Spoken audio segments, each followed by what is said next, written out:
Welcome back to my channel. இன்றைக்கி gongura rice எப்படி தான் செய்ய பார்க்குறோம். இந்த கோங்குரா ரைஸ்ன்றது ஒன்றும் இல்லைங்க, புளிச்சக்கீரையில் நம்ம ரைஸ் எப்படி செய்ய தான் பார்க்க போகிறோம். வாங்க வீடியோக்குள்ளே போகலாம்.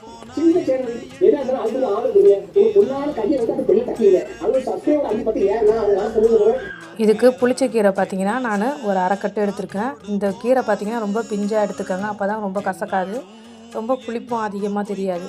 சரி, பிஞ்சாக இருக்கிற கீரையை நல்லா கட் பண்ணி என்ன பண்ணுறீங்க, நல்லா மண் இருக்கும், நல்லா வாஷ் பண்ணிவிட்டு கொஞ்சம் ஆற விட்டுக்கோங்க.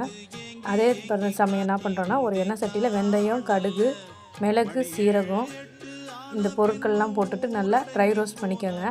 புளிச்சக்கீரையில் புளிப்பு அதிகமாக இருக்கும், ஸோ அதனால் நம்ம காரம் அதிகமாக போட்டிங்கன்னா தான் இதுக்கு நல்லாயிருக்கும். இதுக்கு பார்த்திங்கன்னா ஒரு 7-8 வரமிளகா போட்டிருக்கேன். உங்களுக்கு காரம் பிடிக்கும் இன்னும் கொஞ்சம் கூட சேர்த்துக்குங்க, டேஸ்ட் நல்லா தான் இருக்கும். முதல்ல இதை ட்ரை ரோஸ்ட் பண்ணிக்கோங்க. இந்த ட்ரை ரோஸ்ட் பண்ணுறது பார்த்திங்கன்னா எண்ணெய் ஊற்றாமே பண்ணிக்கோங்க, அப்போ தான் நல்லா மிக்ஸி ஜாரில் பொடியாகும். இப்போது ஒரு மிக்ஸி ஜாரில் அதை மாற்றிட்டு அதே எண்ணெய் சட்டியில் பார்த்திங்கன்னா கொஞ்சமாக நல்லெண்ணெய் சேர்த்துருக்கேன். 7-8 பல் பூண்டு சேர்த்துக்கோங்க.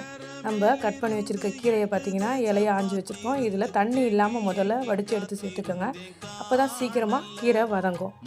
இப்போ பார்த்திங்கன்னா நிறைய கட்டு கீரை போட்டிருக்கேன், அது சுண்டி கொஞ்சமாக வரணும், அந்த அளவு பதத்துக்கு நல்லா வதக்கிக்கோங்க. இந்த வதக்கினதுக்கப்புறமா நான் கொஞ்சமாக வெங்காயம் சேர்த்துருக்கேன். உங்களுக்கு வெங்காயம் பிடிக்காதுன்னா வெங்காயம் ஆட் பண்ண வேண்டாம். இந்த கீரை பார்த்திங்கன்னா பேஸ்ட்டை நம்ம ஸ்டோர் பண்ணி வச்சு கூட சாப்பிட்டுக்கலாம், அந்த அளவுக்கு டேஸ்ட்டாக இருக்கும். நான் முதல்ல வறுத்து வச்சுருக்க அந்த மிளகு சீரகம் பொடியை பொடி பண்ணிக்கலாம். நீங்கள் மொத்தமாக கீரையோடு சேர்க்கும் போது இந்த பொருட்கள்லாம் பொடி ஆகாது. முதல்ல மிக்ஸி ஜாரில் மிளகு சீரகம் வறுத்தோம் பார்த்திங்களா, வெந்தயம், கடுகு, இந்த காஞ்ச மிளகா ட்ரை பண்ணதுக்கப்புறமா கீரையை ஆட் பண்ணிக்கோங்க. அதோடையே நம்ம சாதத்துக்கு தேவையான அளவு உப்பு சேர்த்துக்கோங்க. சேர்த்து அரைச்சதுக்கப்புறம் எண்ணெய் சட்டியில் எப்பவும் போல் கடுகு, உளுத்தம்பருப்பு தாளிச்சிட்டு கொஞ்சமாக நிலக்கடலை போட்டு காஞ்ச மிளகாவையும் போட்டுக்கலாம்.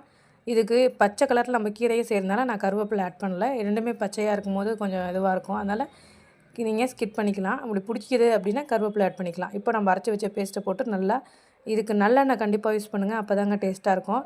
இப்போ பார்த்திங்கன்னா சாப்பாடு ரொம்ப ட்ரை ஆகிடக்கூடாது, அதனால நான் வடித்த உடனே சாதத்தில் ஒரு 2 சொட்டு நல்லெண்ணெய் விட்டுட்டேன், அப்போ தான் சீக்கிரமாக ட்ரை ஆகாது. இப்போ பார்த்திங்கன்னா இந்த பேஸ்ட்டில் நம்ம இந்த சாதத்தை கொட்டி கிளறி கிண்டுவோம்.